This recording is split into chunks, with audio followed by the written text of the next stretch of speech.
While he's been lecturing, his assistants have been building a fire, and he takes the team out to see it. But the fire isn't to warm them up. The workers will break it down. Then, incredibly, Douglas will try to get his students to walk on the 1,200-degree coals. Despite the fact his students were made to sign waivers and get their parents' permission, Coach Kirkham feels that's an overreaction. I don't know how I could do any harm. Anybody sign it, they have to do a pretty good psychological profile for me to see where I could do any harm. Every single member of the basketball team crossed the coals, even the coach. I'll be honest with you, I thought there was no problem, and honest to God, until I walked up and stood right in front of the coals. That was the first time that I really had any doubt, and he had us write down our biggest fear about doing it, and my biggest fear was that I might lose a player because of blisters on their feet. I met Steve, I believe, when he got here in 1988. I was covering high schools at the time, and actually met him at a tennis tournament. He was coming in, the tennis tournament was at the center, at the Elliott Tennis Center. And I was covering, I think it was the league tournament, and somebody introduced me to him, and hi, how are you, blah, blah, blah, and didn't cover him for another probably 5 or 6 years. Well, when I was a senior at Grand Junction High School, Coach Skockel called me and said, we're bringing a new coach into town, and he really is high energy and wants to turn the women's program around, kind of put it on the map, be a leader in the RMAC, and we'd like you to be the first recruit. And so that was a bit risky, I think, at that time, but I did. I met with him. He came to town and went to dinner with him and instantly made a connection. I liked his humor. I like his energy, and so I decided to go for it. Steve Kirkham's a great guy. We got along great. He liked to be involved with other sports, which made other coaches feel good. Not everybody cares about other sports. He's a basketball player, and some people just come to their sport and they don't have time for anyone else. Kirkham spent a lot of time in my gym watching volleyball. He watched soccer, he came to football games. Kirkham got involved. He was a maverick, and he enjoyed being around the sports teams, and not everybody does that. So Kirkham was one of the good guys. He was a maverick. It was a relationship that just clicked, and I don't know what it was. I always got along great with Coach Skockel. We had a good working relationship, Coach Heaps, Coach Kirkham. I think the best part was getting to know his wife, because she kind of kept him under control a little bit. Without Colleen, Steve would have just flown off the face of the earth. So the fact that she was from Kansas, I'm from Kansas, it just was one of those really goofy things. Well, obviously I met him when I was 18 years old, so it's been a few years ago, but I liked his intensity. I was always a real intense player, and he was the same way. He expected us to play hard on the court. And of course, some of our best stories are the road trips, because in those days you didn't get to go on the big fancy bus. We were crammed into a 15-passenger van with your knees up against your chest for 12 or 13 hours. And then we got to listen to Coach's music, which when you're 18 and he was listening to the 60s music, we weren't too appreciative of that. And of course, he would play it so loud, because he's deaf in one ear, that it would overtake our headphones at the time. He doesn't feed his team. He always fed them more than my team did. He always stayed in better places. My team always got mad because he did better things than I did. And we ate at McDonald's and he ate at Burger King, Olive Garden or somewhere. But, I guess I liked the way he handled his team. He was very professional. I thought he was compassionate with his team, understanding, respectful of their needs. I know that as a coach, sometimes we do some really stupid things, like not feeding them on the way home or whatever, or skipping 3 or 4 potty breaks just so to teach them a lesson out. But Kirkham I thought was a fine coach, and I see his record as an example of that. He always had a knack for finding a way to win, and he had a knack for calling a play at the end of the game, and we would inevitably score and win the game. We were in southern Colorado, and we called the Debbie Green special, and she popped out and hit the 3, and we knew the second he called the play that she was going to hit that basket and we would win.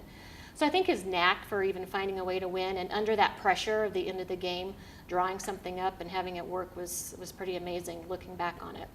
He was a very good coach, I thought. He coached the girls like they were guys, but keeping in mind that they were young women.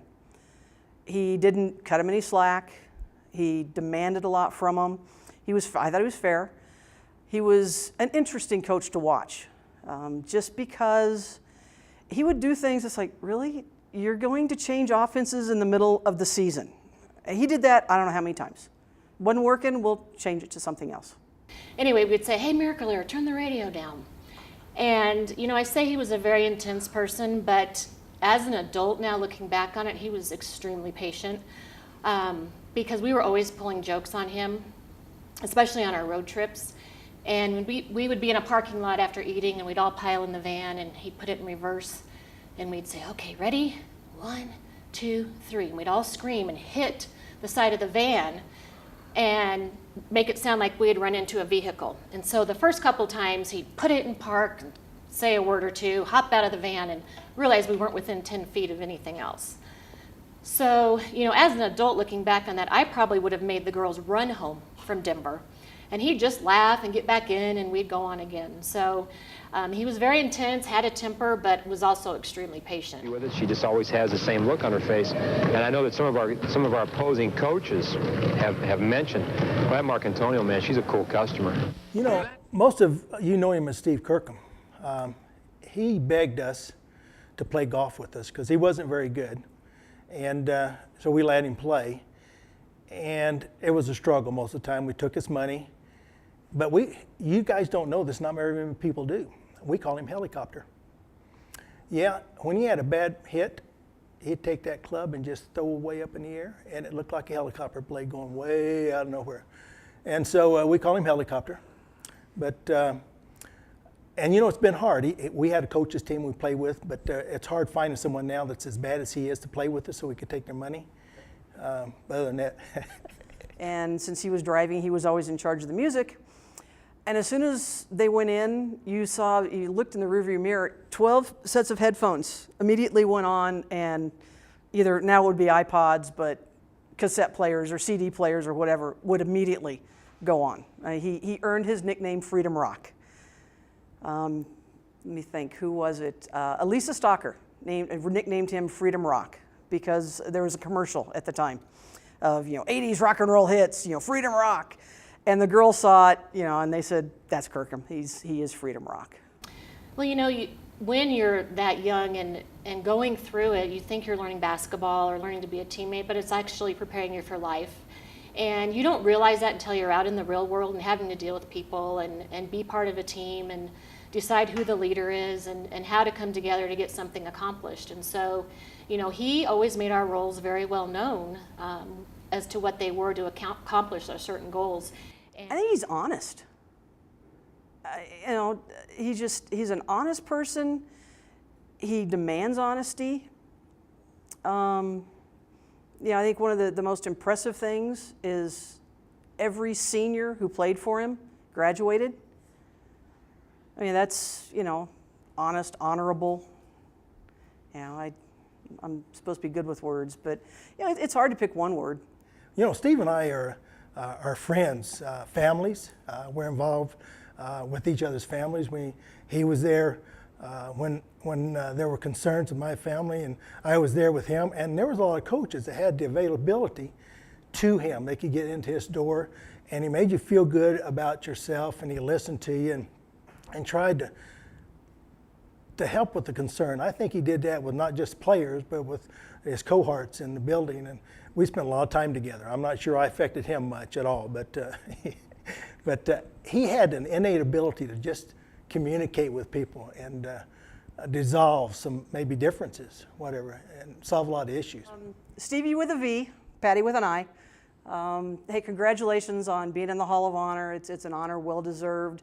Thank you for the years of very, very interesting quotes, very interesting pregame and postgame conversations, all the rides, the meals that Colleen fixed were very much appreciated when you included me in some of those things. But congratulations, have a great night, and we will see you soon. Coach Kirkham, congratulations on this very deserving award. You have shaped the lives of many, many women, and the older that I get, the more appreciative I am of what you've done for this school, this community, and then for all of us that went through your program. And I think also it's a testament to you of how many people that have gone through your program have become leaders in the communities that they live in, and also have gone on to be successful. And when they asked me to do this, I was looking through some old boxes to try and find some game film, and found a video that you made for me when I was graduating, and just said that you'd enjoyed everything and how much fun we'd had, and you hoped that someday when I had a daughter that she would want to play basketball as well. And so it's kind of come full circle, but you really, really played a big part in many of our lives, and we thank you for that. Kirkham, I look forward to seeing you here. You deserve this award, and you're a great guy, and I'm sure that you'll have a lot of friends that you haven't seen in a long time. So best of luck, and I hope we get to sit together somewhere so we can reminisce about the old times. Congratulations.